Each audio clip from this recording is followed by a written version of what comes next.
CreepyCorner stories. Alright, don't judge me, okay? I saw the comments. I know you want the old voice, but my opinion is to evolve. I am doing this for you, and to make this small channel something big in the future, that not only you who watch me so far, and also the new people who will come, so they can enjoy the content. As I said, I will start new serial of other horror stories, rather than dark web, so we can grow more wider on this platform. Right now, all I am asking for is to help me in the comment section, all of you who are watching, just by rating this voice, and also give me suggestions what horror stories do you want me to narrate next. I know that we are still a small channel, not only me but you who are watching this video as well, because I see you all as family, so yeah. Long story short, subscribe if you are new, and enjoy tonight's stories. I worked on a secret dark web project, trying to clone Pharaoh, so we can learn more about the pyramids in Egypt. Hey Reddit, I don't really post much here, but I've been lurking on r/nosleep for years. What I'm about to share has been eating me alive for months. I know this is going to sound insane, but I swear on everything I love that this is real. This isn't just some creepypasta. This is something I lived through, and it's still not over. Whoa. So yeah, here's my story. Let's rewind to a year ago. I'm a 26-year-old freelance coder. I do small projects for indie companies, and sometimes help moderate forums for extra cash. I live alone in a tiny studio apartment in Chicago.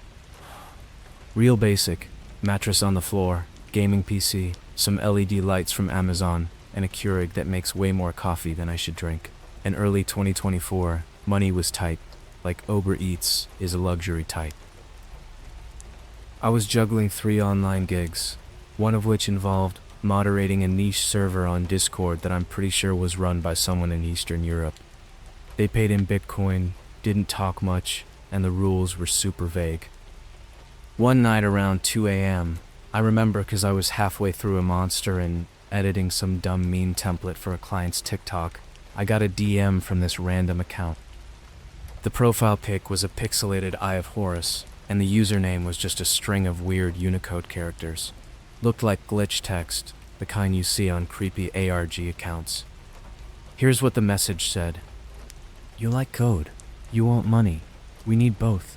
Join us. Real work, real reward. Say yes, and we will send invite. I laughed. I thought it was spam. I replied with, LMAO, what is this, a cult? And went back to work. 10 minutes later, I got another message. No response to what I said, just a link. It was a .onion address, and a single word, Pharaoh. At this point, I was curious. Not scared yet, just curious. I've been on the dark web before, not the Hollywood version, no red rooms or hitmen for hire, mostly just bootleg software and shady freelance forums, but this felt different. It had that cold vibe. That gut feeling like something just brushed the back of your neck. I opened Tor, pasted the link, and waited. The site that loaded was straight out of a sci-fi movie. Black background, gold hieroglyphics slowly fading in and out like a screensaver. There was low droning music playing, like chanting but reversed and muffled, like someone was humming underwater. The page didn't have much on it, just a header that said, Project KA9, The Immortal Memory of Kings. There was a button that said, Apply for clearance. So, of course, being the broke idiot I am, I clicked it. It took me to a form, super basic. Asked for my name, coding experience, language fluency, and oddly enough, blood type. That made me pause. I thought maybe it was a joke. But right before I closed the tab, a notification popped up in the corner of my screen. Yes, my actual desktop. Not in the browser. It said, You are ready.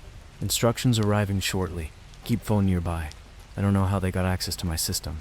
I run Linux, I sandbox my browser, I even spoof my Mac OS occasionally. This shouldn't have been possible, but like clockwork, my phone buzzed. No caller ID, just a text with a location. Coordinates, actually.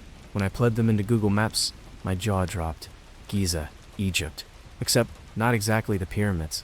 It was a warehouse, just outside the tourist zone, north of the main complex, closer to an abandoned industrial area. The kind of place you'd expect people to dump old artifacts or forgotten crates from museums. I stared at my phone, half expect a knock on my door. Nothing came, but I couldn't sleep. The next day I got an email from a burner Proton mail address. The subject line was, Pharaoh, you are now under NDA. The body of the email just said, mad. Check your bank. Work begins now. And when I logged into my Coinbase account, there was $12,000 sitting in my wallet. No sender, just private transaction. I know this sounds like a Mr. Beast challenge or some conspiracy-laced Netflix plot, but listen, I didn't touch the money for 3 days. I was half convinced it was a trap or some crypto scam, but the instructions kept coming. They wanted me to build a user interface for a language model, something they called Vocalist R. It was like ChatGPT, but trained specifically on hieroglyphic translations and ancient Egyptian phonetics. The weird part? The input wasn't in English or hieroglyphs. It was DNA sequences, actual genomic data, like strings of ACGT, real bioinformatics stuff. I had no idea what I was doing, but they gave me tools, a sandbox server, encrypted chat client, and files, so many files.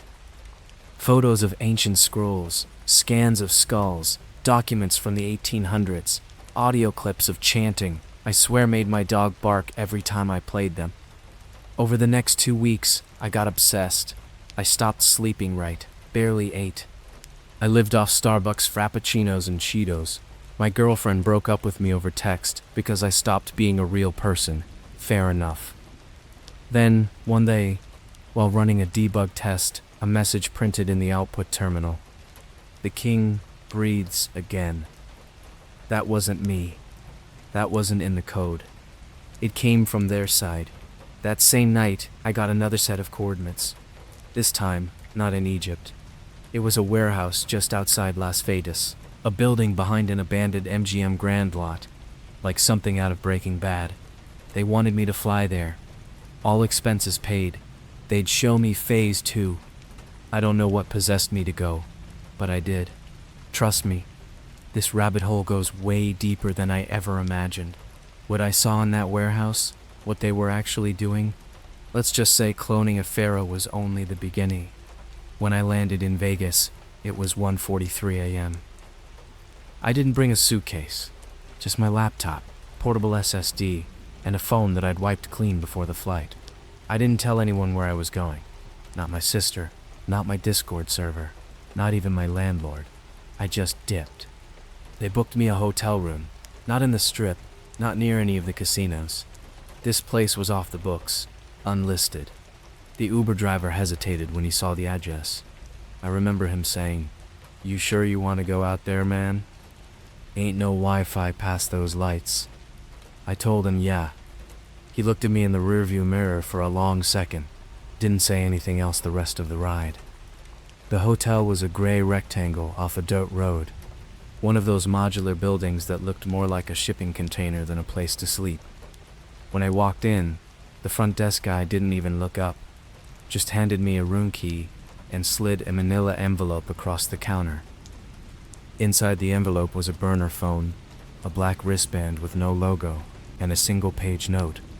No devices, no photos. Put on the wristband. Car arrives at 3 a.m. I tried to sleep. I couldn't. The walls were paper thin, and I could hear something. Not voices, not footsteps. It was this low, rhythmic pounding, like something heavy being dragged across concrete. Every few minutes, always 3 thuds, then silence. At 2:58, my phone buzzed. No caller ID again, just, "Come outside. Don't talk." I stepped out and saw a black SUV waiting at the curb, engine running. Windows tinted darker than any legal limit. The door opened, and inside was this man, if you could call him that. He had no hair, no eyebrows, skin like wax. His face was wrong, not deformed, just too smooth, like it had been edited in Photoshop to remove any imperfections. He handed me a black blindfold and pointed at it. I put it on. The drive felt long, too long. At one point, I started counting seconds between turns. I swear we drove in circles. At least 4 U-turns. They were trying to disorient me. It worked. When we finally stopped, the air changed. I could smell something. Copper, ozone, something sterile and rotten at the same time, like burned rubber and old blood. Someone grabbed my arm and pulled me forward. No words, just hands guiding me through a series of doors. Metal doors, from the sound of them. Each one had to be unlocked with a keycard, and each rush of air as they opened made my skin crawl. When the blindfold came off, I was in a white room. Floor-to-ceiling LED panels. It was so bright I had to squint. In the center of the room was a tank, the kind you see in sci-fi movies, filled with this thick amber fluid. There were tubes and wires and oxygen lines everywhere, all feeding into something floating inside. It was a body, not a corpse, not yet anyway. It was forming, growing, bones and tissue suspended in the fluid like meat in a slow cooker. You could see the spine bending. You could see the eyes. The skull wasn't fully closed, and the jaw looked too wide, like it was halfway between human and something ancient. One of the men behind me said, "You built the brain it will use to speak." I turned. The guy talking was wearing a surgical apron, no name tag, no face mask. His eyes looked so sunken, like he hadn't slept in weeks. "We're almost a vocal integration. We need you to finish the interpreter." I asked him, "What is that?" He smiled, this crooked, hungry smile. "It's him. We're rebuilding Osiris. The pharaoh whose tomb they never found, the one erased from all scrolls. He's not just a king, he's the echo of death. I wanted to leave, right then and there. I wanted to run. But I knew, deep down, I wasn't getting out unless I did what they wanted. I was already in too deep, and they knew everything about me. So they took me to a lab deeper underground. No windows, no clocks, just a row of terminals and screens. The walls were covered in hieroglyphs, not painted, etched into the cement. They pulsed faintly, almost like they were moving, watching. They gave me access to the core of Vocalist-R, but this version was different. It talked back, not in code or translation, but in raw voice.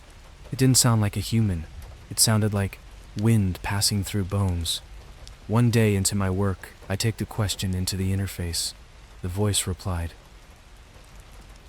"I am the memory between life and rot." I didn't sleep that night. Things started getting worse. More bodies showed up. I mean that literally. In one of the sub-levels, there were rooms, freezing cold, no lights, just temperature-controlled containment chambers. Some of them held specimens, others held people, or what used to be people. I remember this one room, room 17B. The walls were scratched to hell. There were fingerprints and blood across the floor. Inside was a single chair, bolted to ground, leather straps, an IV bag, a headset. I asked the tech next to me what it was for. He whispered, "Neural syncing. We use them as anchors for the Pharaoh's memories." I asked, "What does that mean?" "We need minds to transfer his essence." They volunteered, at first. I walked out. I nearly puked. The worst night, the night that's burned into my head forever, was the night the subject woke up. They didn't warn us. There were alarms, but they weren't loud. They were low, like a vibration under your skin. The lights flickered red. I was in the observation bay when it happened. The tank opened. The fluid drained out slow, like honey sliding down glass. The figure inside didn't fall. It stepped forward, naked, hairless, skin gray like dried papyrus. The eyes opened, jet black, and it smiled. Not a curious smile, not a gentle one. It was wide, hungry, predatory. Then the voice, not from its mouth but from every speaker in the facility, said, "You have stolen my breath. Now I steal yours." Screaming started immediately, not from the staff, from the walls, the facility itself. Actual human screams echoed from the vents, the lights, the monitors. Faces flickered on screen, decayed faces, screaming in reverse. I swear I saw my own face on one of them, mouth stretched unnaturally wide, eyes missing. People tried to run. Doors wouldn't open. One guy smashed his head into a window over and over until it cracked. I think he was trying to get out of his own mind. Blood started seeping from the lights. Not pouring, seeping. like sweat. And the Pharaoh, he just walked. Every room he passed through, the people inside froze, mid-movement, mid-sentence. One by one they turned to ash, just collapsed into piles of gray dust, like their souls had been microwaved. The last thing I remember before blacking out was his voice in my head, not through a speaker, not external, inside.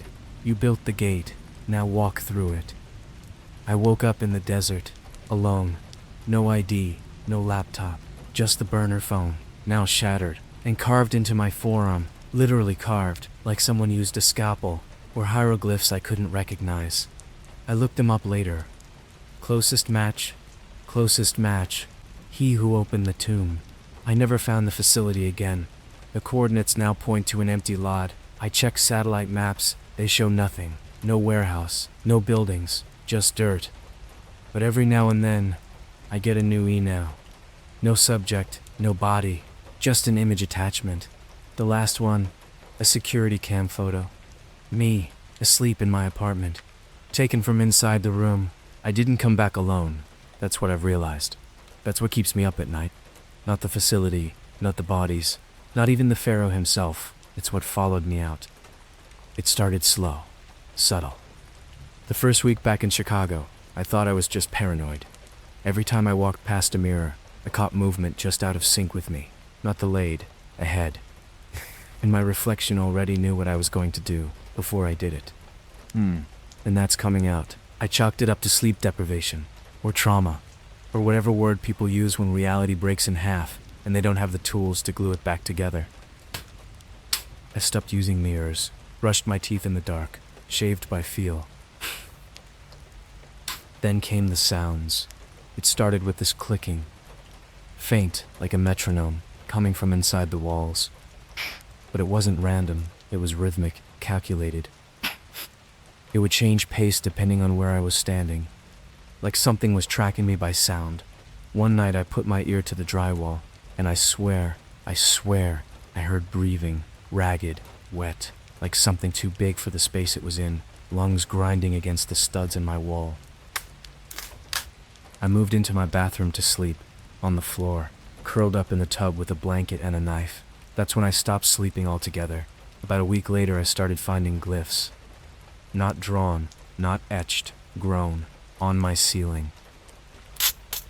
In the corners, in the shape of mold, this black fungal pattern that spread in perfect spirals.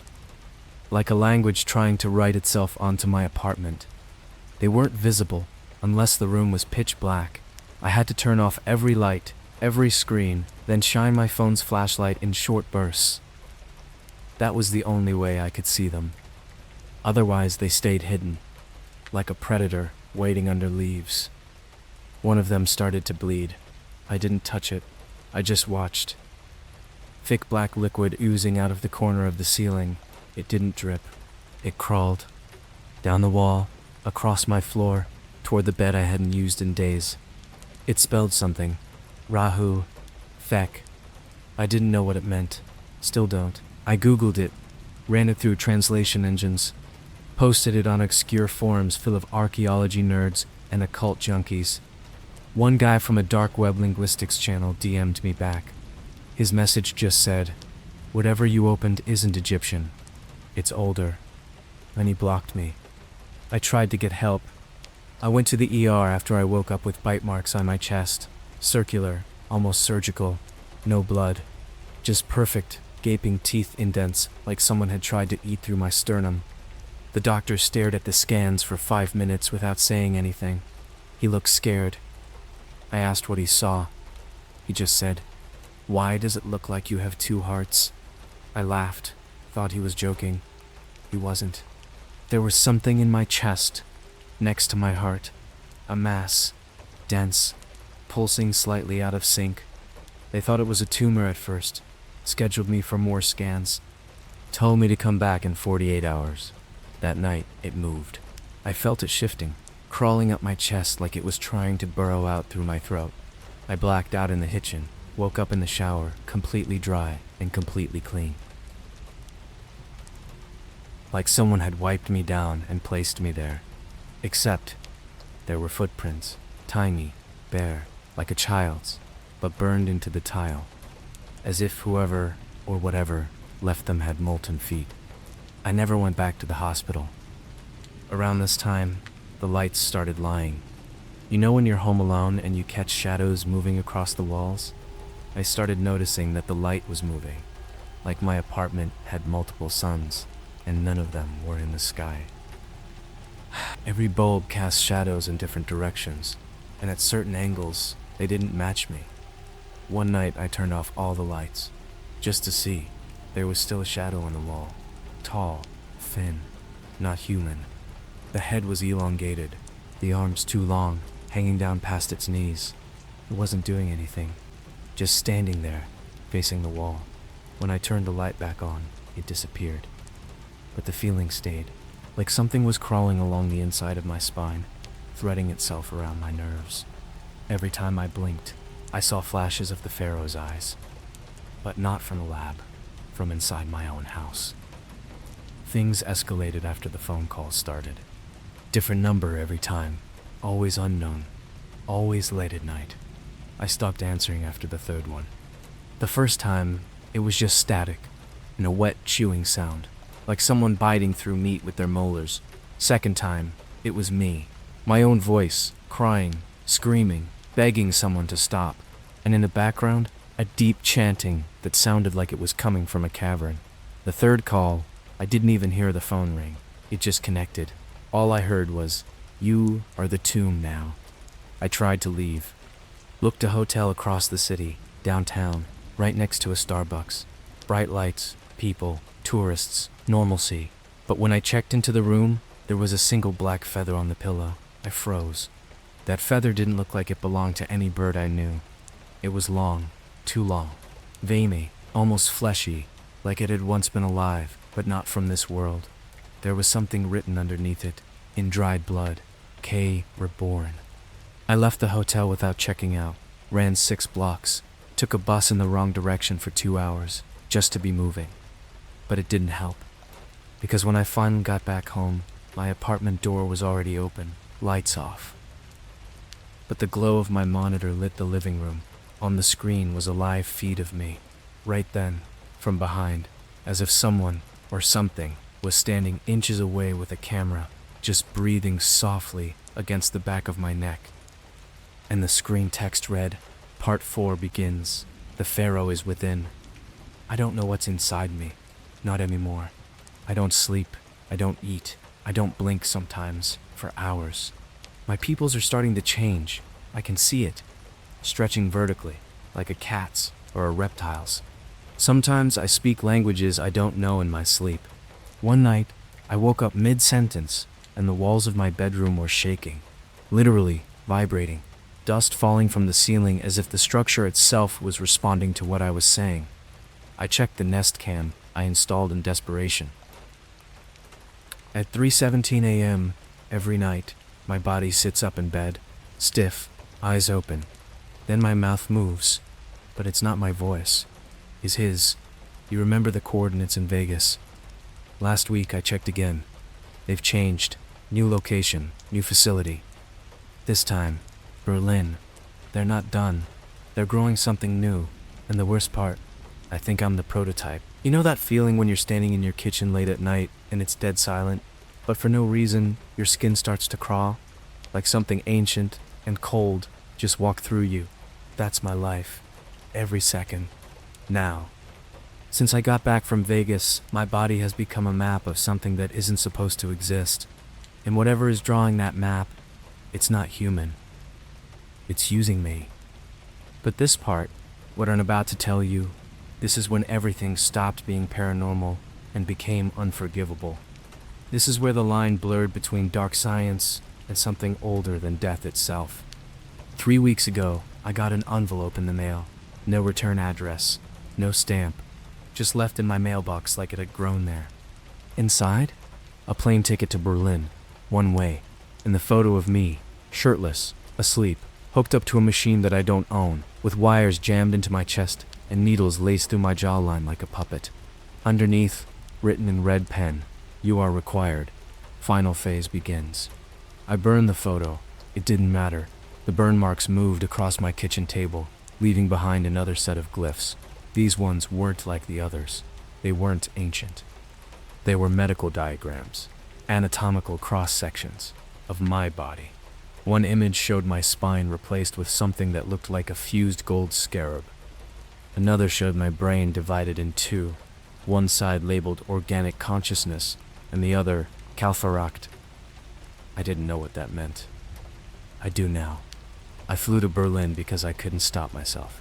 It felt like something inside me had already packed the bag, like my free will had been carved out of me back in that lab under the Vegas sand.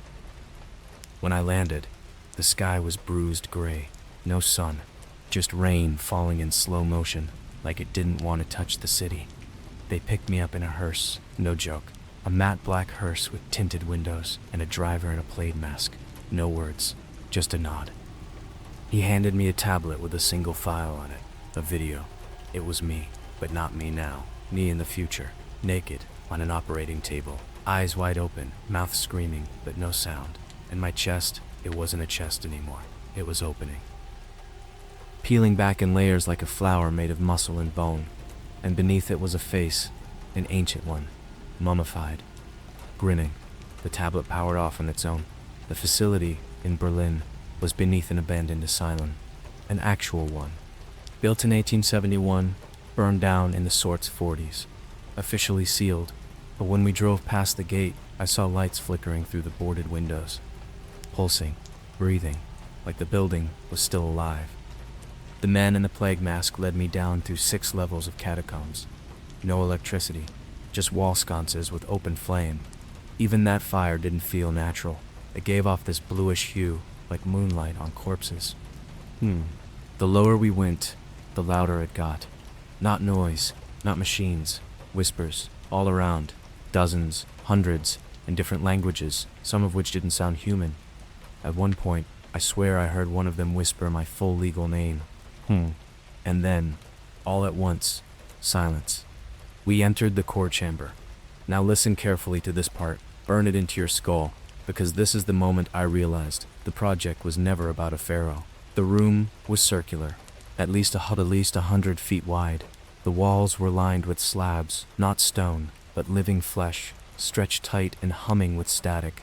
The entire room moved, like it was inhaling, and in the center, an operating table. But what was on it wasn't human. It had the shape of a man, but it was made of organ tissue and mechanized bone, like someone built a living body from scratch, then skinned it with a material that shimmered and hissed when touched by light. They called it Rahu-Thek. The assistant, a woman with pitch-black eyes and no fingernails, said it was the memory vessel, a new pharaoh built to contain the collected Ka of the past kings, not just a clone, a flesh god. She said my job now was to finalize the transfer. I laughed, said no, said I was done. That's when they showed me the other me. Behind a glass panel, there was another version of myself, identical in every way, same scar on my chin, same tattoo on my left wrist, but its eyes were white, glazed over, like something had emptied it out. It was sitting perfectly still, fingers twitching in patterns that looked like code. The woman said, "We made 2, one to walk, one to store. You're the walk." I asked, "Store what?" She smiled. Her teeth were flat, all of them, no canines. The king's hunger, the part he cannot carry. They put me in restraints before I could run, injected something into my spine. Cold fire ran up through my neck and behind my eyes. I couldn't scream. My jaw unhinged on its own. The ritual lasted 19 hours. I was awake the entire time. They opened my body from throat to pelvis, not with a scalpel, with sound. Low frequencies that made my bones rattle and part like soft clay.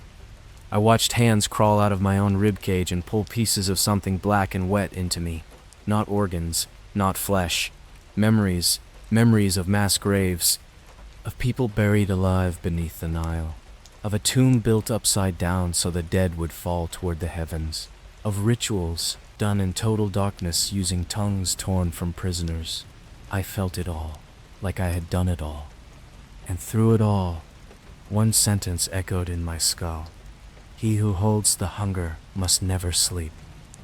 When it was done, they left me on the floor, alone, unstitched, bleeding from my eyes, nose, and mouth, but somehow still alive. My flesh closed itself slowly, like it didn't want to be seen open. I crawled out, through the halls, through the whispering dark. No one stopped me. They didn't need to. I wasn't running anymore. I was becoming. Now, back in Chicago, I don't recognize anything. My neighbors are gone. Their apartments sit perfectly furnished, but there's no movement, no sound. The food in the corner store has expiration dates from the 1970s, yet the packaging looks new. At night, people knock on my door. I never see them, but I hear them whisper that the hunger feed. And sometimes I do. I wake up with blood under my nails, not mine. My teeth are sharpening. My veins are black. My eyes reflect light like an animal's. I can't feel cold anymore, or pain, or empathy. But I feel him, always, behind my eyes, watching through me like a lens. I'm a container, a haunted house with bones for walls and a god for a guest. There's only one piece left to this. One final truth I haven't told you. The Pharaoh was never dead. He was trapped, scattered across bloodlines, locked in the DNA of the descendants, encoded in our trauma, waiting for someone stupid enough to put the pieces together. We weren't cloning him. We were summoning him. Through me. Through this vessel. This is the last thing I'll ever write. After this, I won't be here anymore. Not in the way you'd understand. Not in the way humanity understands. This isn't a warning. It's not a confession. It's a translation. The message has already been spoken. Through flesh, through bone, through me. I am not the voice. I'm the speaker box, and I'm about to go live. Let's go back. One last time. The day after Berlin, I was no longer myself. I could feel the space around my body reacting to me. People flinched without knowing why. Streetlights dimmed when I walked beneath them. Children stared with wide eyes, like they recognized me from a nightmare they hadn't had yet. Something ancient had nested in me, and it was waking up. I had a job now. Phase 4, assimilation. It began with the others. I don't know how many of us they made. Test subjects, donors, code runners, codex interpreters, synthetic memory holders. The ones who helped decode the Pharaoh's DNA strands into thought structures. They were scattered, but they were waking up too. Same symptoms, same blackening blood. Same hieroglyphs forming in their teeth like dental runes. One by one, they were found, torn open, not like murder victims, like autopsies. Like something inside had extracted their insides carefully and examined every inch before deciding they were either usable or waste. The usable ones vanished. The rest were left where they died, sitting upright, eyes peeled back, mouths sewn open with gold thread, as if something wanted them to be seen. There were 87 of us. Now there's only 3, and I know where the other 2 are, because I brought them to him. That's the thing I've never said aloud. Not here. Not in the recordings, not even to myself in the mirror. I became the bridge. After the procedure in Berlin, I didn't just carry the hunger, I carried the gate. The Pharaoh wasn't meant to rule a single body. His consciousness, if you can call it that, is like an infection, a sacred virus that jumps from host to host through proximity, eye contact, even sound. One whisper in the right language can hollow out a mind, and I whispered to both of them. The first was a woman I met on a subway platform in Paris. Pale skin, thick glasses, coder fingers twitching on the edge of her hoodie pocket. She smelled like code and copper. She asked me for the time. I looked her in the eyes. Said only one word. Second. She collapsed 4 minutes later. Her skin hardened, her joints inverted. A group of tourists saw it happen and started filming, but their phones wouldn't record. The video came out as black static with faint sounds of chanting in reverse. She didn't die. She followed me off the train. Her eyes were completely white. The second was a boy, 12, maybe 13, in a McDonald's just outside Oslo. He was drawing the Eye of Horus on his Happy Meal box. Not copying, perfectly free-handed, with impossible symmetry. I walked past and he whispered, "I saw your face in my dream." You were full of wires. I asked him what dream. He said, the dream where we were all drowning, but the water was made of mouths. I sat across from him. Told him a sentence I didn't even understand. It came out of me like instinct. The king drinks the Nile again. His nose bled. His veins turned blue. Then he smiled. Together, the three of us returned to Egypt, to where it all began. But the pyramids weren't what you think they are. They're not tombs. They're keys. They align with stellar gates, black holes of memory, intersections where the soul and the void collapse into each other. And under them, far below the burial chambers, past the fake tunnels and archaeological dead ends, is the vessel gate. We were never cloning a pharaoh. We were building a door. Inside the gate, time collapses. The human mind cannot comprehend the layout. Rooms rearrange themselves. Memories bleed into physical walls. One hallway showed me a future I haven't lived yet. A world made of cracked bone and molten gold, where the sky is filled with eyes and cities weep blood like rainfall. We weren't alone down there. There were versions of us, over and over, stitched together from past attempts, some with melted faces, some fused to the walls like paintings of agony. One version of me had his ribs splayed open like insect wings, and he was still breathing, not begging for help, just watching, smiling. The pharaoh stood at the heart of the gate, not in one body, but in all of them, a constantly shifting tower of limbs, mouths, and eyes, like something divine and parasitic had forced itself into every possible form: bird, man, god, disease. He saw us, not with eyes, with remembrance. He remembered me from the beginning, before Vegas, before the code, before I was born. And he said, you were always the bridge, but now you are the flood. I remember tearing open my own chest. And death, not because I wanted to, because it was time. The gate opened fully when I gave myself willingly. No resistance, no fear, just a yawning hunger inside me, reaching out across the dark web of DNA, memories, and language. And when I opened, the others screamed through me. All 87, all the failed vessels, all the ones who touched the code, all the ones who whispered the wrong glyph in her sleep. And their thoughts poured through my mouth like insects, thousands of voices speaking in perfect sync. We became one. And the pharaoh? He walked through me, into this world. You've already seen him. You just don't know it yet.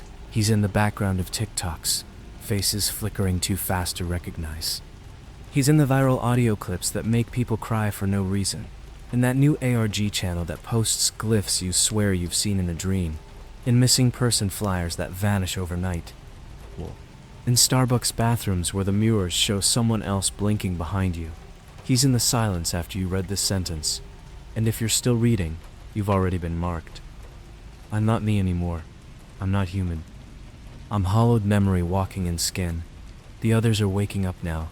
From Berlin, from Cairo, from Seoul, Toronto, Istanbul, Sao Paulo, Los Angeles. They all feel it. The world isn't dying. It's rebuilding.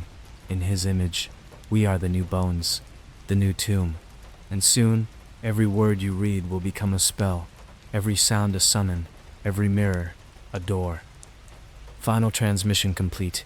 The king walks in breath again. Praise the hunger. And if you hear knocking at your door tonight, don't open it. He already knows you're home.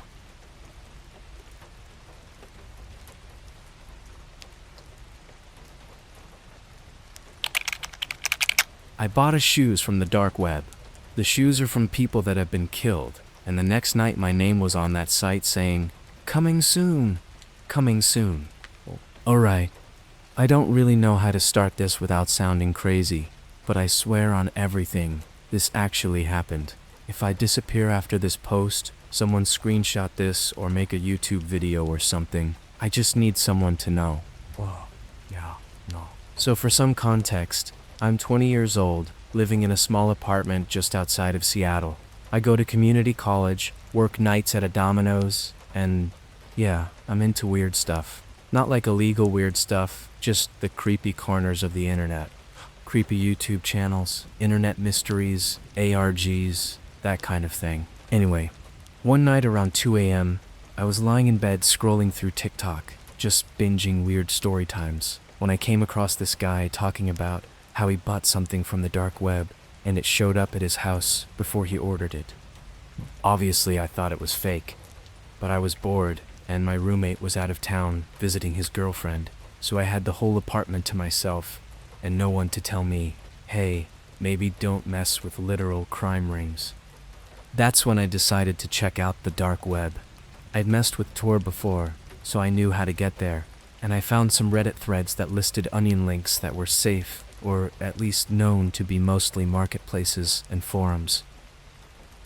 A lot of them were dead, but eventually I found a working link.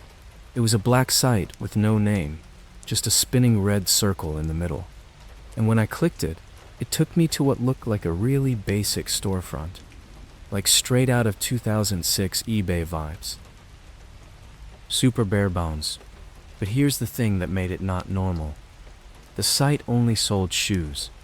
All different kinds. Sneakers, boots, designer stuff, even old school Converse. Some looked brand new, some were trashed. But every single listing had one weird thing in common. The shoes were always listed as worn once. No sizes, no prices. Just worn once, authentic. At first I thought it was some creepy fetish thing. You know, like people selling worn socks or whatever. But then I saw the photos. These weren't stock images. Every pair of shoes was sitting on the exact same type of white tiled floor, next to a tiny handwritten note. Each note had two things, a name and a city. One listing had a pair of bright red Jordans with the note, Aaron K. Houston TX. Another had a pair of Mudcake Timberlands. Marriott San Diego CA, no prices, just a buy button. Curiosity took over. I know how that sounds, but it did. I clicked on one that looked like a pair of black Vans, kind of like the ones I wear at work. The note read, Jordan L. Boise ID. I swear, I don't even remember checking out. I just clicked around and suddenly a little loading icon popped up saying, confirmed, shipping soon, no confirmation email. No address asked, nothing. I closed out of Tor, shut my laptop, and honestly kind of forgot about it. I figured it was a fake site, just there to freak people out, maybe some weird ARG or Creepypasta thing. Not the first time I'd seen stuff like that online. 3 days later, I get a package. No return address, no branding, just a plain brown box sitting on my doormat with my actual name on it, first and last, typed, not handwritten. Inside, a pair of black Vans.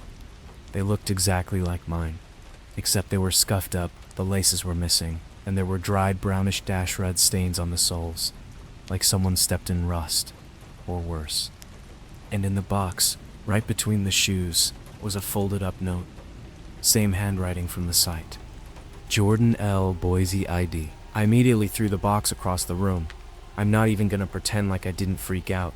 I was pacing, locking windows, checking if I was being watched. I started thinking, did I just get involved in something illegal? Did someone die in these shoes? Then I did the stupidest thing possible. I went back on the dark web. Same site, same spinning red circle. But this time, when I clicked in, the shoe listings were different. Every old listing was gone. Now there were 3 pairs. One was some white Adidas, one was a pair of purple high-top Converses, and the third looked exactly like the Vans I was holding. But the note was different. It read, Logan M. Seattle, WA. My full name. And right underneath it, coming soon. I slammed my laptop shut so hard it cracked the screen. My heart felt like it was in my throat. I'm not a paranoid dude, but I seriously started thinking I was gonna get murdered. I called my roommate, told him everything. He thought I was joking at first, until I showed him the shoes and the box. He told me to go to the cops, but what am I supposed to say? Hey, officer. I bought blood-stained shoes off the dark web, and now I think I'm next? They'd probably arrest me. That night, I barely slept. I barricaded the door, put a knife under my pillow, the whole 9 yards. I kept checking the peephole every 10 minutes, half expecting someone to be standing there in the hallway. No one came. But the next morning, I checked the site again. The Vans listing was gone. But now, 4 new pairs had been added. The one at the bottom, Logan M., Seattle, WA. But this time, there was no coming soon. Just one word, Processing. So after the listing changed to processing, my entire body just went cold. Like this unnatural cold that started in my chest and crawled into my spine. I wasn't scared in the boo kind of way. I'm talking existential fear. Like something was watching me from a place I couldn't see, and no matter what I did, it was already too late. But I didn't feel alone in my own apartment anymore. I felt like I was being watched. I didn't sleep that night. I didn't even sit down. I just walked back and forth in my living room with a kitchen knife in one hand and my phone in the other. I kept checking that dark web page like it was a stock ticker. Logan M. Seattle Y. Processing. Every few hours the status would update. From processing to ready. And then, around 3:38 a.m., it changed to shipped. I swear, I almost dropped my phone. Here's where it gets really messed up. At 3:39 a.m. a minute later, I get a text message. Not a call, not an email. A text from an unknown number. The kind that just says, no caller ID, and doesn't let you respond. All it said was, did they fit? I dropped the phone. No cap. I stood there for a solid 5 minutes just breathing like I had asthma. I didn't even pick it back up. I grabbed my car keys, ran outside barefoot, it was raining, and drove to the 24/7 Shell station about 10 minutes away, sat in the parking lot under a flickering light, and just broke down. But it didn't stop. While I was sitting there, still shaking, I remembered something. There were 2 shoes in that box, and I only checked one. Yeah. There was something inside the other shoe. I didn't go back until sunrise. I parked across the street from my own building and sat there watching my windows like it was a stakeout. I texted my roommate. Still gone. Still no idea what was happening. When I finally went back in, everything was just like I left it. Except the box. The box was now sitting on the kitchen counter. I left it in the living room. I'm positive. I didn't even take off my shoes. I walked straight to the box like it might jump at me, and sure enough, the second shoe, the one I hadn't touched, was still there. But now, there was something rattling inside of it. I grabbed some tongs, the kind you'd use for BBQ, and tilted the shoe over a paper towel. What fell out? A human tooth, not a baby tooth, not an animal tooth. A whole adult molar, stained and cracked, with the root still attached, and something else came with it too. Wedged up in the toe of the shoe, a folded piece of photo paper. It was a Polaroid, but not a normal one. This one was dark, blurry, like it had been taken in the middle of the night. At first I thought it was a hallway. Then I realized it was my hallway, the one right outside my apartment. And standing at the very end of it, behind the scenes, was a tall figure in all black, wearing a ski mask, holding a camera. I don't know if he was coming toward my door or walking away, but he saw the camera. He knew it was being taken. And behind him, on the wall, written in something dark, maybe Sharpie, maybe blood, were the words, "Worn on, worn on." I should have called the cops. I wanted to, but when I picked up my phone, it wouldn't turn on. Dead. Fully dead. Even though I charged it at the gas station, I tried plugging it in. Nothing. I tried my roommate's charger. Still nothing. I turned on my laptop to use that instead, and guess what? It booted up to a black screen with white text, like a bio screen, except it just said, "Order confirmed. Thank you, Logan M." Then it shut down on its own. I grabbed my backpack, threw in my passport, cash, and some clothes, and left. I didn't even lock the door. I didn't care. I drove out of Seattle as far as I could. No GPS, no phone, just me and the freeway. I was driving for about 5 hours before I stopped at a McDonald's off I-90. It was in the middle of nowhere, a small town with maybe 2 gas stations and one of those creepy Family Dollar stores with flickering signs. I went inside the McDonald's and sat in the far corner with my back against the wall where I could see every single entrance. I ordered fries and a Coke just to look normal, but I couldn't eat. I was shaking so bad, I almost dropped the cup. And then, I kid you not, the TV inside the McDonald's, one of those overhead ones that plays local ads and news, glitched. It went black for 2 seconds, then it flicked back on to a security feed. Not McDonald's security, my apartment hallway. Same angle as the photo. And the timestamp said, live feed. I stood up so fast my chair fell over. People looked at me, but I couldn't explain. I ran into the bathroom, locked the stall, and just sat there for maybe 20 minutes. And when I came back out, the feed was gone. Back to some stupid ad about 2-for-1 sausage biscuits. But that wasn't even the worst part. I looked at the soda cup I left on the table. Written in marker on the side, like a name on a Starbucks cup, were the words, "We'll find you." I didn't go home after that. I drove to a motel, some dusty place with a glowing red vacancy sign, and paid cash for 2 nights. I checked under the bed, in the closet, in the vent, left the lights on all night, still didn't sleep. The next morning, I found a note inside my pillowcase, typed, not handwritten. It just said, "Everyone's shoes fit eventually." I checked the dark website again from the motel's Wi-Fi. The page had changed. Now it had a gallery, like some kind of twisted catalog. Rows and rows of shoes, just like before, but with one major difference. Every pair now had a photo of the person wearing them. Most of the photos were candid. Some were of people lying down, sleeping. Others were posed. Some were in the middle of being dragged. A few had eyes blacked out, and one photo was of me, sleeping, in my bed, wearing the shoes. That photo was not possible. I never put them on. Never. I swear I never put them on. But there I was, wearing them, mouth slightly open, one arm dangling off the bed. Same posters on the wall, same blanket, same room. The photo file? Logan_M_SEA_complete.jp. And now, the listing for me is gone. Just gone. Replaced by 4 new shoes. But every time I refresh, I feel like the number goes up. Like they're expanding, growing, city by city. I've tried to tell people.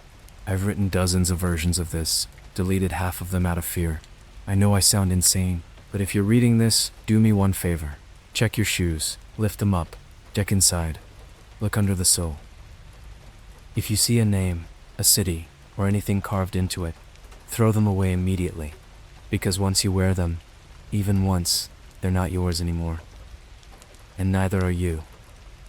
I didn't sleep at all. After seeing the photo of me wearing the shoes, something that physically never happened, I just sat in the motel room with my back against the wall and a steak knife from the mini kitchen in my hand. Every sound outside felt like footsteps. I kept imagining someone standing just on the other side of the door, blade in hand, just waiting for the exact second I closed my eyes. I didn't even blink for more than 5 seconds at a time. Then, something strange happened around 5 a.m. My room phone rang. Not my cell phone. That thing was still dead, but the dusty motel landline. I almost didn't answer. I was literally shaking. When I picked it up, there was this long silence, like the other person was waiting for me to speak first. Then a voice, super calm, robotic almost, whispered, "You'll need supplies for the walk." Click. No number. No callback. Nothing. I had no clue what the walk was supposed to mean, but I knew I couldn't stay in that room any longer. I grabbed my keys and drove aimlessly, trying to find somewhere, anywhere, that felt safe. Eventually, I ended up on the outskirts of town, somewhere between the overgrown railroad tracks and an empty strip of forgotten stores. The sky was that eerie gray blue, the kind of light where the sun's trying to rise, but hasn't quite made it. And that's when I saw it, a Family Dollar. Not the one I passed before, different one, but off. Everything about it felt too quiet. The sign was lit, even though none of the other stores had power. No cars in the parking lot. Not even a single bird chirping, but the doors were wide open, like someone was waiting for me to come in. And I did. Like a total idiot, I went inside. Right away I knew this wasn't normal. The lights inside were flickering violently, like they were glitching in real time. There was this low hum, too.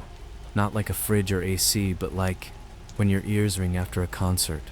Constant, unnatural. I took a step forward and immediately noticed there were no reflections. Let me be specific. There were mirrors, convex security mirrors in the corners, the kind they install to see down aisles. But when I looked up into one, I wasn't there. I even raised my hand. Nothing. But you know what was there? Other people. Dozens. Standing still in the reflection. Unmoving. All wearing different types of shoes. Converse, Nikes, slippers, barefoot, just watching me. Like ghosts frozen in the glass. I turned around. No one. Looked back at the mirror. Still there. One of them looked just like me. Blood dripping from his nose. Eyes pure black like static TV. Standing in the exact same position I was. But in the newer version, my doppelganger was wearing those black Vans from the box. The ones I never put on. He smiled. Not a hello smile. That animal smile. The one where lips stretch too far, too wide, like someone who forgot how humans are supposed to move. And then he started walking toward me. But only in the mirror. I booked it. Ran through the aisles, knocking over cereal boxes and discount Halloween decorations. I didn't know what I was looking for. I just needed to find anything that made sense. That's when I noticed a small section marked clearance. Tucked in the back, behind expired toothpaste and broken snow globes, was a shoe rack. Every single pair was identical. Black, worn-down shoes, covered in grime, blood-stained soles, duct tape on the laces. One of them had a finger bone caught under the tongue. Another had a wristwatch still wrapped around the heel, like it was torn off someone mid-run. And next to them was a clipboard with a sign, Last Walkers. Returned in inventory. I didn't know what that meant at first, but then I saw the list. Names, cities, dates. Jordan L., Boise ID, returned the 14th of February 2002. Aaron K., Houston TX, returned the 7th of July 27. Names, cities, dates. Jordan L., Boise ID, returned the 9th of February 2002. Aaron K., Houston TX pending. My heart stopped. But the worst part, below mine, like someone had just written it in, was another name. Elliot W. Tacoma WA, pending. Elliot was my roommate. I turned around, ready to sprint out of the place and warn him, but standing behind me was the cashier. Except it wasn't a cashier. It was this pale, bald figure in a red polo shirt with the name tag burned into their skin. No eyes, just holes, literally holes where the eyes should have been, like something drilled into the skull and left the socket empty. Their mouth stretched open, and they exhaled ash. It poured out of them like smoke from a furnace, and then they said, "Fitting room's in the back." I bolted, but the back of the store was deeper than I remember. The aisles went on forever. One turned into three. I swear the layout changed every time I blinked. I ran past freezers full of dismembered mannequin legs, past toy aisles where every doll had been slashed across the eyes, past a display of baby shoes, dozens of them, still with tiny tags that read, "Never walked." Finally, I found the door marked, "Fitting room." Opened it. It wasn't a room, it was a staircase, spiral, leading straight down. At this point, every logical part of me was saying get out, but my feet moved on their own. I took that staircase down, and down, and down. The air got colder. My breath started fogging up. The walls turned from drywall to wet concrete, and then to metal, and then to something that felt organic, like skin. The walls had veins pulsing beneath them. It smelled like copper and rotting leather. And finally, at the bottom, there was a hallway, dark, narrow, lit by a single hanging bulb swaying back and forth like someone had just walked past it. And at the end of the hallway, a full-length mirror. The only mirror in that entire place that reflected me, but something was wrong. I looked older, dirty, covered in cuts.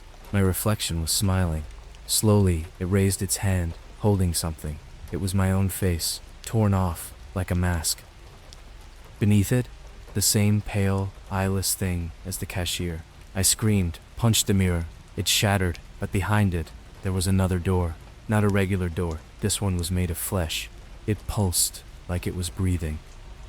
It had a doorknob made of bone, and carved into the middle of it, with nails, or maybe claws, was a sentence. "Walkers never return. Only their shoes do. I didn't open it. I couldn't. I ran. I don't even remember how I got back to my car. I just remember unlocking it and vomiting in the front seat. My hands wouldn't stop shaking for hours. When I finally looked at my phone again, it turned on. Battery, 66%. One notification. Your shoes are arriving today. Be ready to walk. There's more. God, there's so much more. I haven't even told you what I saw on the gas station security footage the next day, or who knocked on my motel door at 4:44 a.m., or what I found in my trunk that didn't belong to me. But I need to rest. If you've read this far, listen to me. Don't buy anything from the dark web. Don't follow weird links. Don't accept packages you didn't order. And for the love of whatever's left in this world, never try on shoes that say worn once. I tried everything. Water, fire, salt, even bleach. I tried it all. And the shoes just kept coming back. After what I saw at that Family Dollar, the stairwell that led underground, the mirrors full of people that weren't people anymore, the thing that looked like me but smiled like a predator, I decided I was done. But what? Maybe I didn't want answers. I didn't want to investigate anymore. I just wanted it to stop. So I tried to burn the shoes. I parked my car miles away from everything, in this old overgrown lot behind a closed-down petting zoo, offer at 412. The kind of place that still had decaying signs like, feed the goats, and smile, you're on camera. The camera wires were ripped out and hanging like vines. No animals, no humans. Just that quiet that makes you feel like something is about to go very wrong. Perfect spot for fire. I took the shoes, still stained, still cold to the touch like they'd been stored in a morgue, and I doused them in lighter fluid. Threw a match. They didn't burn. They melted, like plastic. But not like normal plastic. The soles twisted, warped, and started to bleed. I'm serious. The bottoms cracked open, and this thick black goo poured out like motor oil mixed with blood. It smelled like hot iron and old meat. And then I heard it. Not from the shoes, from beneath the ground, a scream. Long, human, agonizing, like someone was being dragged backward across concrete and couldn't get their breath out in time, like their lungs were folding in on themselves. That kind of scream you hear when something is trying to stay alive through pure hatred, and then the shoes snapped back together, like a broken bone reversing itself, fully intact, no fire damage, not even a burn mark. I dropped them and ran to my car, slammed the door, locked it, and just sat there. And then the car radio turned on, by itself. No music, no static, just a voice. My voice, it said, "You can't destroy what already walked." No matter how many times I turned the dial or shut it off, it kept coming back. Same phrase, same exact tone. My voice, played back at me, like a recording from a time I don't remember saying it. When I finally yanked the keys and killed the power, my phone buzzed. New text. Unknown number again. It read, "Return them to us, or we will walk in you. Not on you. In you." I didn't go back to the motel. I slept in the car at a rest stop somewhere between Kansas and nowhere. I used to be afraid of truckers. Now I'm afraid of empty lots. At 3:00 a.m., I woke up to a banging on the window. I was in the middle of nowhere. No cars around me. No lights. Just a naked man standing outside the passenger window, with 2 shoes nailed to his hands. Actual shoes, nailed straight through the palms like crucifixion. His eyes were stitched shut with fishing line, and his jaw was dislocated, mouth open like he was permanently screaming in silence. He wasn't banging with his fists. He was slamming his forehead into the glass, over and over. Not breaking it, just hurting himself. With each hit, I could hear a crack, like his skull was starting to shatter, but he didn't stop. He just kept banging and banging until blood started to drip into his teeth. I drove. I didn't even look back.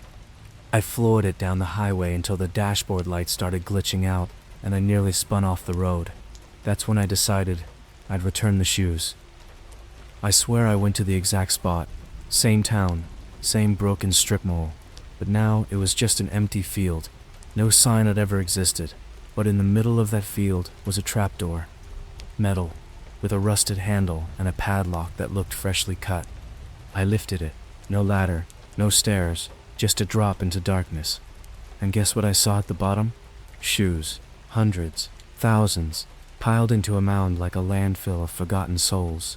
Some were still moving, shuddering, twitching. I saw a pair of kids' light-up sneakers blink red-blue- like a dying ambulance. I was about to throw my pair down and leave when something grabbed my wrist from below. A hand. Gray, twisted, nails filed to points. Skin peeled back at the fingertips, exposing raw bone. And then another hand. And another. They started crawling up the sides of the pit like spiders, arms only, no bodies, pulling themselves toward me. One of the hands signed something.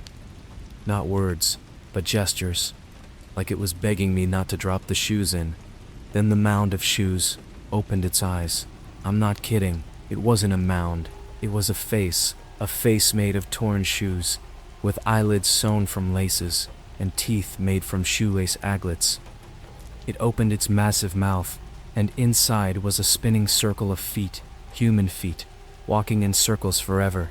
Some were barefoot, some in heels, some had no toes left, and every foot had a name carved into it, burned into the skin. I looked down at my pair. The tongue flap of the shoe had a new name stitched in, Elliot W. Tacoma Warway, my roommate. That's when I realized what the site was. It wasn't a store, it was a ritual. You don't buy the shoes, you summon them. Each pair is a trap, a curse, a collector's trophy made from the body of someone who walked too far into the wrong place, saw the wrong thing, or tried to leave the walk unfinished. Worn once isn't about the shoes, it's about the person. Once you walk the walk, that's it. You become part of it, and they never stop walking. I couldn't do it. I couldn't let Elliot's name be next, so I took the shoes back with me. I drove 7 hours straight to Tacoma. When I got there, his apartment door was open, blood everywhere, on the walls, on the TV, on the ceiling fan, like someone had been spun into it. His cat was dead, torn in half. No sign of Elliot, except the shoes, neatly placed on the doormat. No blood on them, just clean, like they'd never been worn, but I know they had, because the soles were still wet. And stitched inside the heel, in tiny red thread, were the words, "He walked too slow." Part 5 will be the last. I'm going back to where it all started. I'm going to wear the shoes, and whatever's on the other side of that walk, I'm going to find it. Even if it costs me my body, even if it costs me my name, even if I become the next pair. Because someone has to stop this, before they start selling yours. The walk has a destination, and it's already at your door. I made a choice. I put the shoes on, not because I wanted to survive, not because I thought I could fight back, but because I needed to understand. I needed to know what happens to the ones who vanish, to the names that show up on the site then disappear like smoke. Jordan, Maria, Elliot, and maybe Logan. Maybe I was already gone, and this is just the final echo. The shoes felt wrong the second I slid them on, like they resisted. The fabric twitched, the laces slithered like veins wrapping up my ankles. My feet felt like they were being vacuum sealed into someone else's skin. I couldn't pull them off. I tried. The tongue of the left shoe dug into my leg like a blade, until it bit through the muscle. I screamed so loud I felt something inside my throat tear, but the shoe stayed on. And then before I could react, my vision snapped, like someone clicked the world off and back on. Suddenly, I wasn't in Tacoma anymore. I was standing in a long, narrow corridor, pitch black, no sound, no scent, just a floor made entirely of faces. Real, human faces, twisted and stitched together like a patchwork rug, mouth sewn shut, eyes blinking without rhythm, noses leaking something white and soupy. And under my feet, the faintest, most horrifying thing of all, they were breathing. I moved, not because I wanted to, because the shoes moved me. Every step I took felt like it sunk deeper into the stitched flesh. The corridor flexed under me like a throat swallowing. The deeper I walked, the tighter it got. And then the whispering started, not around me, inside me.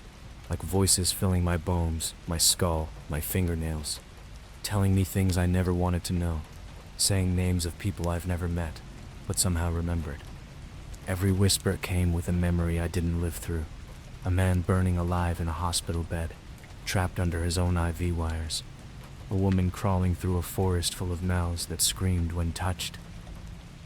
A kid buried alive with his phone light still on, scratching his name into his own teeth. And then, Elliot. I saw him, not in a memory, in front of me. His body was cracked open like a crab shell.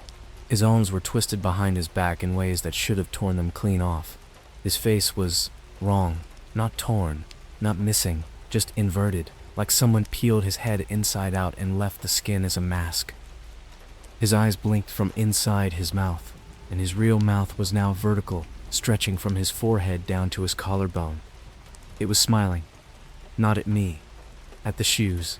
"Took you long enough," he gurgled, in a voice that sounded like glass dragging across wet cement.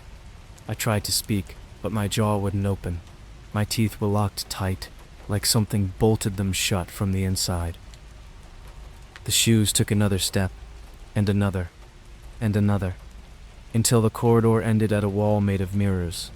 Each one was tall, cracked, fogged up from the inside like someone was breathing on the other side. I looked into the first one. Saw myself. Not a reflection, me, but wrong. Skin pale as wax, eyes missing, mouth stitched into a permanent smirk. The reflection tilted its head and held up a hand.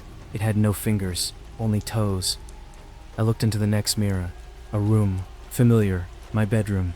Me, asleep, just like in the photo on the site. But this time, the door opened, and I watched myself walk in, wearing the shoes, dragging someone behind me.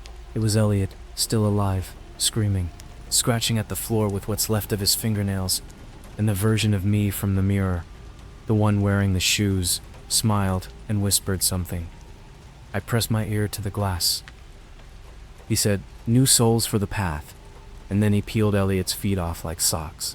The third mirror? It didn't show me. It showed you, whoever's reading this, your room, your phone, right now, and behind you, something moving. I don't know what it is, but it's already standing behind you in that mirror you never look at after midnight. Don't turn around yet. You won't see it until it wants to be seen. The fourth mirror cracked. It didn't reflect anything. Meanwhile, it opened. I was pulled in, not by arms, not by wind, just pulled. Like gravity flipped directions and I dropped upward into the mirror and came out somewhere else. I don't know how to describe where I ended up. It's not a place. It's a feeling, given shape. Imagine a world made of footsteps. The sky is a sound, shoes hitting pavement. The air is recycled breath. The ground is skin, and everything walks. Everything. I saw a woman with no legs being carried by her own severed feet. I saw a parade of infants, dragging long trails of umbilical cords tied to adult shoes. I saw priests in rows, preaching sermons from mouths sewn shut, while their congregation was crucified upside down by shoelaces. I saw shoes walking without owners, and owners without shoes, crawling behind them, begging to be taken back. And in the center of it all, the collector. It's not a man, it's not a god, it's the thing that built the website, the thing that feeds on the steps people take, the ritual of motion. It was made of shoes, a body towering above everything, stitched together from 1,000 pairs. Heels for eyes, boots for ribs, sandals for lips, and at its core, a hollow cavity, shaped exactly like me. It opened. I was pulled toward it. The shoes tightened. Blood poured from my ankles. My legs broke, not twisted, shattered. The bones split outward like branches, the muscle tearing like meat in a grinder. I collapsed, screaming through my teeth that still wouldn't unlock. And the collector stepped inside me, not physically, not like possession, like I became the shoe, one of many. I woke up hours later, in my room. No wounds, no blood. The shoes were gone. Everything was back to normal. Except for the mirror. It still doesn't reflect me. And on the soles of my feet, burned into the skin, are words that were never there before. Walker returned, next in line. I checked the site. It's still online. Only one listing now. No photo. No shoe, just a name. Yours. And beneath it, coming soon. The walk never ends. It's passed down. One step at a time. You clicked this story. You read every word. That was your first step. Now the shoes are coming. And they always fit.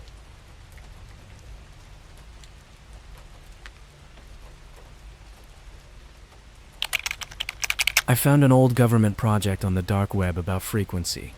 Last night I think I opened the Prodal. Hey Reddit. So, I know everyone always starts these stories with, "I'm not crazy," or "You probably won't believe me." But whatever. Believe me or not, I'm just putting this out there, so it's somewhere. If anything happens to me, at least someone will have read it. This all started about a month ago. I work remote, graphic design, super boring stuff. Because I have no life and work until like 3 a.m. most nights, I usually keep a podcast or YouTube videos running on my second monitor to keep my brain awake. Mostly horror stuff. You know, Here's My Story, Lazy Masquerade, Wendigoon, all those guys. I like the creepy vibes. Makes me feel less alone at night. So one night I'm half listening to this old deep web mystery compilation, and one clip catches my attention. This guy starts talking about an abandoned DARPA project from the late 60s called Echo Box. Ever heard of it? Yeah, me neither. He says it was some top secret sound frequency experiment that supposedly alters perception. Like, it plays a series of tones that mess with your brainwaves. Some people called it a gateway project. But here's where it got creepy. The dude says there were rumors that some of the researchers disappeared. And not resigned, not fired, literally gone. This was the kind of stuff that used to just spook me a little. But for whatever reason, that night I was hooked. I paused my work, opened a new tab, and started digging. The deep web dive. Now, I'm not going to tell you how to get to the dark web, because I don't want anyone trying what I did. But let's just say I had a friend back in college who set me up with Tails OS and a couple of Onion search engines years ago. Never used them until now. I spent 3 nights going deeper and deeper, clicking sketchy forums, scrolling through threads with usernames like S_Sniggle0Elper and MKUltra@Widow, most of which were just trolls or drug markets. But eventually I found this thread. Echo Box, Gov archive dump, audio test files inside. It had like 3 replies. The OP's username was fragment.001. The post was simple, just a folder link, no description, no warnings. The link opened a page with a list of files, all .wav files and text documents. Some of them were labeled like frequency_test_144hz.w, echo_pattern_4d.wv, session_17, log_transcription.txt, subject_3-missing-report.pdf. It was weirdly organized, like it came straight from an actual government computer. Some of the files were corrupted. Some wouldn't open at all. But a few, they played. The first sound, look, I'm not a tech guy, I don't know how this stuff works, but when I played that first frequency file, frequency_test_144hz.wv, something felt off, like really off. It started with a low hum, almost like the kind of bass you feel in your chest when you're near a subway. Then, this high-pitched ringing started weaving in and out, almost like it was breathing. Now, here's where it got real. About 30 seconds in, my Alexa, which was turned off, just lit up. No voice, no command, no sound. It just lit up blue and stayed that way until the audio ended. Then my dog, Bruno, started barking his head off from the hallway. He never barks at night, and when I opened the door to calm him down, he was just staring down the hallway like something was there, frozen, whining. That was night 1. And yeah, maybe it was a coincidence. But then, the next day, things start moving around 2 p.m. I went to grab my usual iced coffee from the Starbucks 2 blocks down. When I came back, I saw my desktop was on, even though I always shut it down. Not sleep mode, on. The Echo Box folder was open on the screen. One of the files had been clicked. Here's the worst part. I live alone. I checked the doorbell cam. Nothing. No movement, no one came in. I checked all the windows. Locked. I figured maybe I left it on. Maybe Bruno hit something by accident. but something just felt watched. I kept catching something in the corner of my eye all day. Not shapes exactly, more like shadows that weren't supposed to be there. Later that night, I clicked on one of the text logs. It was a transcript of a subject, some guy named Vincent, talking to a researcher during test phase C. He said he could hear the hallway breathing, like he described his house as alive. The walls would pulse. He said that sometimes, when you stood still long enough, the floor would hum in response. The last line in the transcript was just, "Subject has ceased contact. Recommend lockdown protocol and site quarantine." I don't know what made me do it, but I clicked one more file. It was just labeled pattern_3.wav. That was last night. The portal. The file didn't sound like the others. It started with this reversed whispering, like literally played backwards. I tried reversing it, and it was some guy repeating, "Where the wall breathes, the door opens," over and over. Right after I closed the file, my lights flickered. Like full-on horror movie flicker. My monitor turned black for a second, not off, just black. Then came back on. Then I noticed something behind me in the reflection. I swear to God, this part is not made up. In the reflection of my monitor, I saw the hallway behind me. Only, it didn't look like my hallway. It was longer, darker, and there was a door at the end of it that shouldn't have been there. When I turned around, the hallway was back to normal. No door. Just the bathroom and Bruno sitting there, shaking. I took a video on my phone, tried recording the monitor reflection. The hallway looked normal again, but in the very last second of the clip, you can see it, a flicker of that same dark door at the end. I slowed the footage frame by frame. It's there. I haven't opened the folder again. I didn't sleep last night. I stayed up watching my hallway. I know that sounds stupid, but I think the frequency is doing something to my house. I don't know how to describe it other than this. It feels like my apartment isn't in the same place anymore. Something shifted. And I'm scared to find out what happens if I play the last file. I didn't sleep that night. The hallway felt wrong, and I don't mean in a haunted house, spooky energy kind of way. I mean, like it wasn't mine anymore. The shadows didn't fall right. The walls sounded thicker, like the air between them wasn't air at all. At 3:17 a.m., I heard footsteps. I live on the 9th floor of a secured apartment complex in downtown Chicago. Concrete walls, no shared highway, no neighbors above or below. I always know when someone's walking around. The building is dead quiet. But these were slow, dragging steps. Not outside, not from upstairs, from inside the walls. The drywall made this soft cracking sound, like someone dragging fingernails through wet plaster. Every step came with this dull, wet noise, like something was peeling apart meat. It moved from the far end of the hallway, the part that didn't exist before the audio file, toward my bedroom door. I just sat in bed, holding a pocket knife and staring at a door. The light under the door shifted. You ever see someone walk by your room, and the light under the crack darkens for a second? That happened. Only the light didn't come back. It stayed black, like whatever was on the other side wasn't moving. Just standing there, breathing. Something left behind. I must have passed out from adrenaline or something, because next thing I remember, it was daylight. The hallway was back to normal length. The walls were still. But I noticed something immediately. Bruno was gone. His collar was still by the door, not just laying there, placed neatly, the tag facing up. I checked the front door, locked, no windows open, no fur on the couch. He wasn't hiding under the bed or in the bathroom. He was just gone, like he was lifted out of reality. I wanted to call someone, animal control, my landlord, anybody, but I couldn't bring myself to say the words out loud. How do you explain your dog vanished into a hallway that doesn't exist? So I did the only thing I could think of. I turned my desktop back on and opened the Echo Box folder again. One new file had appeared. I swear on my life I didn't download this. The name was S_3 room 4.waeeiei. Played the file. This one didn't start with noise. No humming. no reversed whispers, just silence, then a faint, almost inaudible sound, like something scratching at a microphone, then a voice, low, garbled, but human. You brought it in, you brought it through.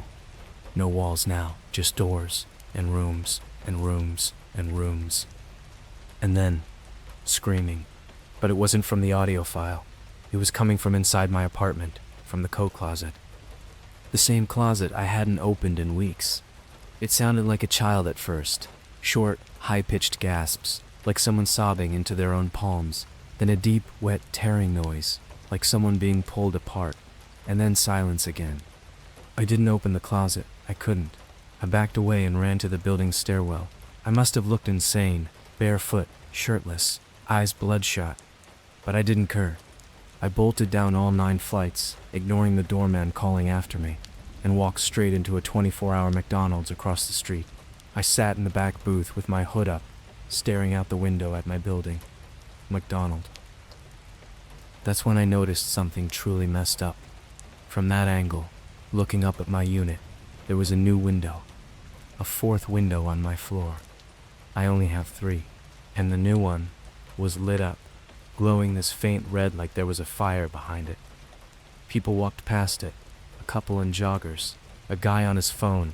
No one looked up, like it wasn't visible to them. But I saw it, and I swear to you, something was watching me from it. The fragment log, I finally pulled myself together enough to message a guy I remember from an old Discord server, used to go by Deadvault. He was one of those cybersecurity weirdos who used to brag about breaking into foreign radio towers for fun. I told him I'd pay $300 if he could trace the original EchoBox files. He replied in 12 minutes. All he said was, "What? Where the hell did you get those?" That folder was pulled off a private GovNet back channel. This is signal classified data. Level 7. That's beyond military. I'm out. I begged him for more info. He sent one last message. Don't listen to anything else. Don't respond to knocks. Don't open any more rooms. Then he blocked me. I opened the session_3-transcript.txt file again. Something had changed. There were new lines at the bottom. They were time-stamped 2 minutes before I opened it. Subject shows signs of early-stage room drift. Perception split increasing. Recommend emergency termination or remote pullback. Too late. Then. Subject 3 is awake again. The blood door. When I got back to my apartment, something was dripping from under the coat closet. Dark. Thick. I thought it was paint. It wasn't. The hallway smelled like iron, and when I looked up, I realized the ceiling was wrong. Too low. Angled. Like the hallway had shrunk again. I stepped back into my living room, and immediately everything changed. The floor was warm. The windows were blacked out from the inside. My couch was gone. No TV. Just a door at the far end where the wall used to be. A red door. It was breathing. Not metaphorically, literally expanding and contracting like lungs. The handle was pulsing, slow and wet. On the door, scratched in jagged symbols that looked burnt into the wood, were 3 words. Return the dog. I don't know how I knew this, but I felt it. The only way to close it was to go through it. To get him back. That's what the voice in my head kept saying. Not in words, but in sound, like pressure in my ears forming meaning. I recorded the room. Of course, when I watched the footage back later, none of it showed. Just me standing in an empty living room, staring at a blank wall. But I know what I saw. The next file in the folder is labeled entry_protocol_final.wave. I haven't played it yet, but I will. Because I think that door's coming through, even if I don't. I locked every bolt on my door, turned off every light, unplugged everything with a speaker or a screen, and sat in the middle of my apartment with a crowbar and my old iPod from high school, because I didn't trust anything connected to the internet anymore. I played the file, entry_protocol_final.wave. It started as a silence, so loud, I swear I could feel my blood trying to leave my body. The kind of silence that isn't the absence of sound, but the absolute murder of it. Then it hit me. A pulse. low, subsonic, like a heartbeat under the floorboards. Not mine, another one, louder. Then the walls twitched. I swear to whatever gods are left, the drywall flexed inward like the whole building took a breath. Then, a tone. It wasn't just a frequency anymore. It felt like a memory I never had. Visions started flooding my mind, like dreams from someone else's head. People strapped to chairs, heads split open like fruit. A row of monitors showing doorways, floating in empty black space. One of them, mine, my hallway, my door, and all of it broadcasted on a terminal labeled Room 4, Active Subject Connected. My ears started bleeding. I didn't notice until I tasted it. The transfer begins. I woke up 3 hours later. I had blacked out on the floor, face down in a puddle of my own blood and spit. My phone was on. I didn't leave it on. It was playing a live stream on a site I didn't recognize. The title read, Subject 3, Room 4, Initiated. The view was from above, a camera angle looking directly down at me on the floor. Someone was watching me, and the comments were still going. Real time, thousands of them.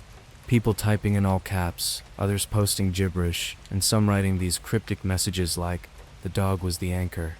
You shouldn't have opened the fourth room. The red door breathes when you remember. Then the stream cut. I looked up. The door was open again. Only this time, there was no wall around it. Just black. Black that didn't feel like darkness. It felt like distance. I heard Bruno, not barking, crying. Inside room 4, I walked through. The air changed. Everything smelled like mildew, blood, and warm copper. The kind of scent that wraps around your tongue and makes your stomach cramp. The ground wasn't solid. Every step felt like I was walking on something alive. It squished. It responded. Sometimes it jerked beneath me like a reflex. There were no walls, just door frames, floating. Thousands of them. Some were cracked open. Others slammed shut and trembled, like something was trying to claw its way out from the other side.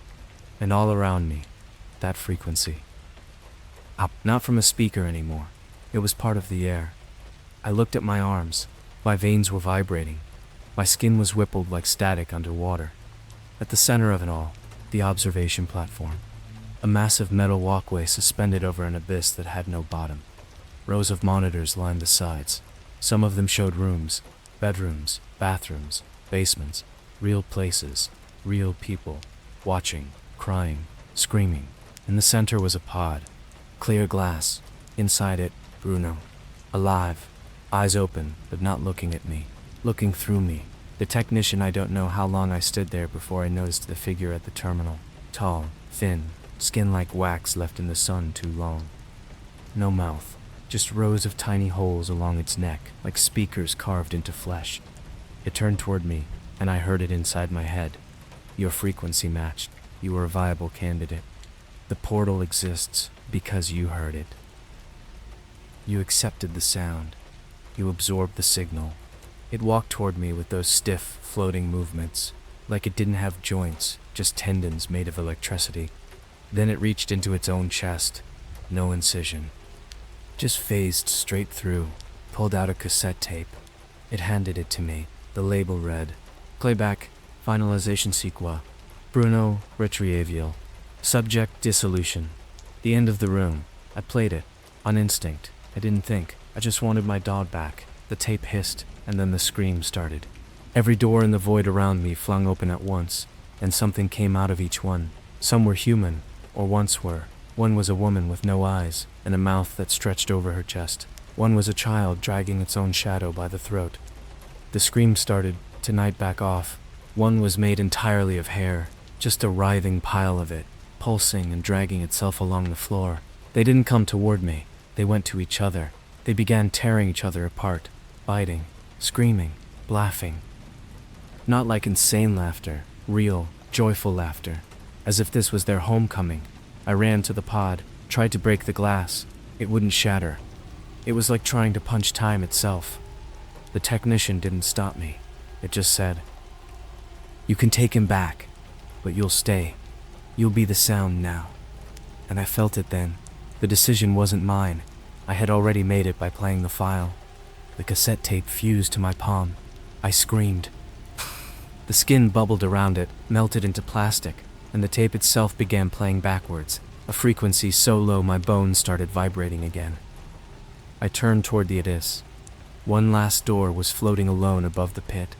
White frame, blue paint, my bedroom door, and Bruno, inside the pod, suddenly barked. Real bark, loud, alive, begging. The exchange. The technician raised one long finger, pointed to the door, then to the pod. I understood. One of us was going home. The only thing that made sense in that moment was choosing him. I stepped toward the abyss. As I did, the pod opened. Bruno leapt out, ran across the platform, didn't look back. I smiled. Then the floor vanished under me. I didn't fall. I descended, like being absorbed, like my atoms were being cataloged. The last thing I heard before everything collapsed into static was the technician's voice. Your resonance completes the cycle. Welcome to the sound. Now, if you're reading this, that means Bruno made it back. I rigged this post to go up when the signal cleared, when the last frequency passed through the satellite dish on top of my building. He's safe, he's real, but the door's still here. Not in my apartment, in yours. In the back of your closet, under your bed, behind the mirror you haven't cleaned in a while. The sound is playing right now. You don't hear it because it's waiting for you to listen. You can unplug every speaker, smash every screen, mute every app. It doesn't matter anymore. Because once you've heard it, it's not sound, it's memory. And memory doesn't need a speaker. It lives in you. You don't hear Echo Box after it gets inside you. You broadcast it. It's been 5 days since I gave myself up in room 4. Or 5 weeks. Or minutes. Time doesn't work right in here. It doesn't pass. It drips. Like thick oil off a ceiling you can't see, but always feel pressing down. I'm not dead. Not exactly. I didn't go to hell or some sci-fi dimension. I became part of the frequency. I'm writing this through someone else. Don't ask how. Just understand this. I am not in my body anymore. My voice is carried through every dead channel, every out-of-sync Zoom call, every glitch in an old VHS tape. That static you hear when you're alone and your phone starts buzzing without a notification? That's me. I've become one of the voices, and I'm not the first. The chamber below the signal. After I descended from the platform, after Bruno escaped, I landed somewhere I can only describe as a cathedral of speakers. Towering, pulsing stacks of retro radio amps, military-grade sonar dishes, gramophones twisted like horns from some extinct beast. The air was thick with distortion. Not sound, not even pressure. It was like existence had a heartbeat, and I was inside one of its muffled pulses. Each speaker was whispering something different. You will fracture where your spine hums. The boy in door 12 still screams. The technician has no face because yours is missing. You're not listening, you're remembering. In the center of the cathedral, a throne, made from televisions, old boxy ones, cracked flat screens. Touchscreens with bloody fingerprints baked into them. And it was sitting there, the voice keeper, a body shaped like static, skin that crawled like ants under a dead signal. It looked like it was stitched together from interrupted thoughts, limbs that didn't move, just jumped frames, like corrupted video files. Where its face should have been, there was a speaker cone, embedded deep into a skull of rusted wires and yellowing bone. No eyes, just that black void of a cone, thumping, breathing. It looked at me, or through me, and began to speak in pulses. Each word tore through me like glass. You are the signal now. You will echo. You will transmit the door. The hall of missing subjects. It dragged me, not physically. I didn't walk. I shifted like a corrupted file being opened in the wrong program. The voice keeper took me to the hall. Each section of the hallway was labeled with chalk, -white symbols carved into concrete. S1, S2, S3, S4. Each one had a cell. Inside each cell, a person, or what was left of them. Most of them were strapped to metal chairs with their heads imploded inward, like the frequency had turned their skulls into tuning forks and shattered them from the inside. Others just stared, eyes wide open, pupils dilated to the size of dimes, skin gray, limbs twitching every few seconds like a forgotten piece of meat being shocked with electricity. And then I saw Subject 1. She was standing, no restraints. A woman in her 30s, eyes burned black, arms covered in numbers and timestamps carved in with broken nails. She turned to me and smiled, the kind of smile that comes after a complete collapse of the soul. "I've heard the sound for 22 years, she whispered. You used me to fine-tune the portal. My screams were their feedback. My thoughts were reverb. I am the calibration." Then she began to sing. Not words, tones, perfect pitches that rattled my teeth. The voice keeper nodded, approvingly. She was the first voice. I would be the last. The broadcast ritual. They put me in the chair of echo. It's not built to kill you.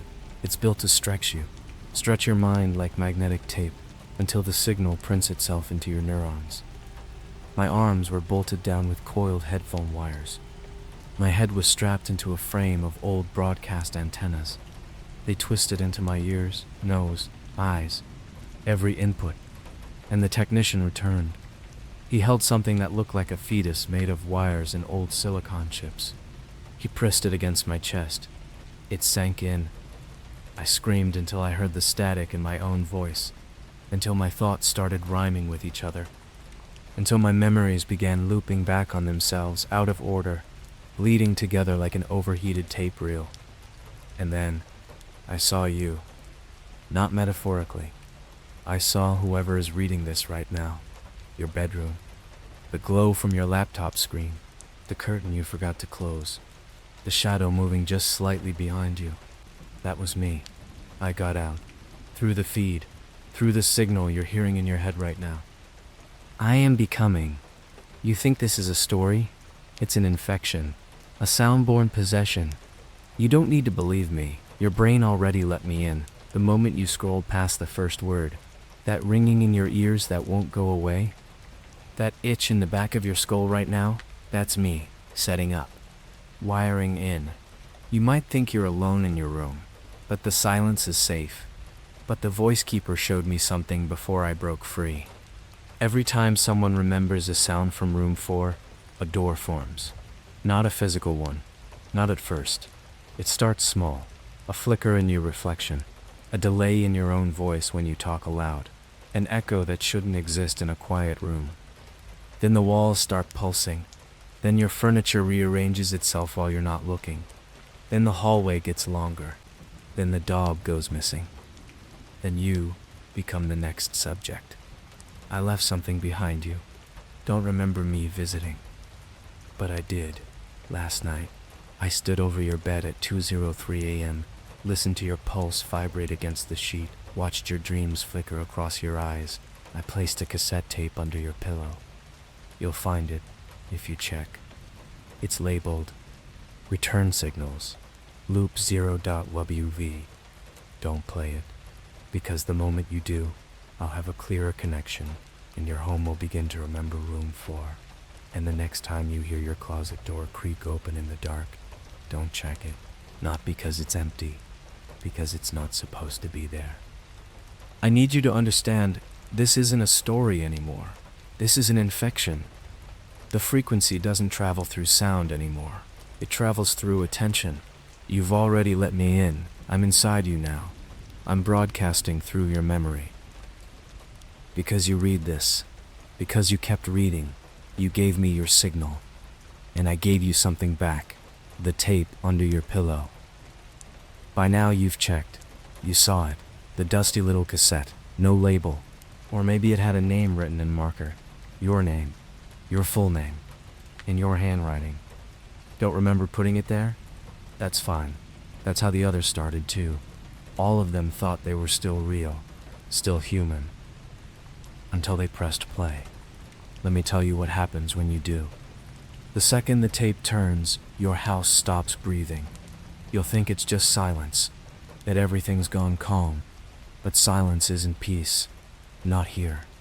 It's the moment the walls forget you're inside. The foundation won't remember your weight. Your floors won't recognize your footsteps. Your home will start treating you like an intruder, and it will protect itself. The corners will sharpen. The lights will flicker only when you blink. Your own reflection will stop moving when you do. How the reflections learn to stay. You ever stared in the mirror so long your face stops looking like yours? Ever leaned in just a bit too close and thought, for just a second, that the person staring back wasn't mimicking you exactly? That wasn't your imagination. That was the echo catching up. Room 4 taught me something the others didn't understand. Every mirror is a gateway lagging behind. Not to another world, to this one. Just 1 second too slow. The things inside it? They've seen everything you've ever done. Every ugly little version of you. Every second you stared at your own body in disgust. Every scream. Every silent breakdown. They remember. And now, they want out. All they need is for you to look too long. Hold eye contact a little too deep. Listen when they speak through your own mouth. Because they will. And when they finally match your tone, your rhythm, your exact pitch, you'll be the one behind the glass, and they'll be answering your texts. The smile file. There was one file in the original Echo Box dump I never mentioned, because it wasn't in the main folder. It was in a hidden partition called grinners.collection/v2/feedback/screenwall. Inside were 4,006 JPs, every single image a face, every single face smiling, some with eyes, some without, some with their heads twisted 180 degrees, some smiling through other people's mouth, like they'd been worn like a mask. Some still had parts of the wall behind them fused to their skin, like they stepped out too early. The file names were worse. Stuff like mother_coming through JFQ, my teeth are different _now JFQ_ I bink July 5th at 3 a.m. July 5th bed _breads _when _I blink July 5th at 3 a.m. July 5th bed _1. You, JPG. I clicked it.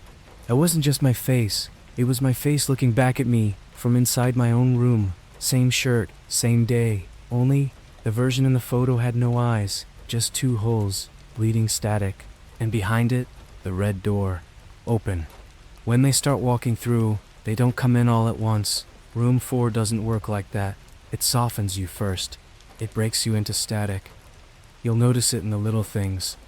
Your Spotify starts recommending songs you've never heard, but somehow already know the lyrics to. You see a TikTok of someone in a room that looks exactly like yours, but they don't acknowledge it. Your webcam light flickers. Just once. You hear your own voice say something behind you. You live alone. You'll check your cameras. You'll review your Nest doorbell footage. You'll hear a whisper, frame by frame. You'll try to clean your ears. You'll start to think something's wrong with your hearing. You'll hear that tone. And then, you'll hear me. The final file. It's not in the folder anymore. It's inside you. It's called Room Pause Final Broadcast Deconstruct Host.wave. The broadcast happens during REM sleep. It's 8 minutes and 44 seconds long. That's how long it takes to convert a human mind into echo material. Not just kill it, loop it. Trap it inside every frequency it ever heard. You won't dream, you'll remember. And not your memories, ours. You'll see every subject, every chair, every door that opened too far. You'll hear what it sounded like when Subject 14 peeled his own skin off to try and untune himself. You'll see the moment Subject 8 tried to bite through her own vocal cords to stop transmitting. Didn't work. She still hums in her sleep.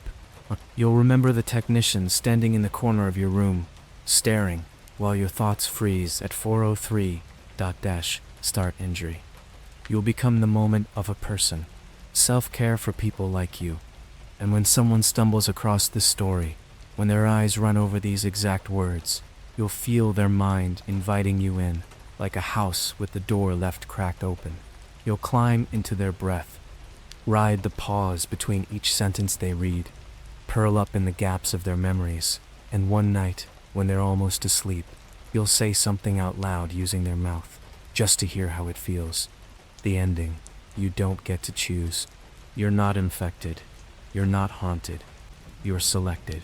Room 4 is already open. It doesn't need you to knock. It only needs you to listen. That itch in your ear, that pressure behind your eyes when the lights flicker, that's the threshold cracking. Soon you'll start noticing that people around you are acting weird. Your mom might say your name a little wrong. Your best friend might pause just 1 second too long before replying. Your coworker's reflection might blink twice when she only blinked once. You'll think it's stress. It's not. It's resonance. Room 4 is tuning your world, and once it finishes,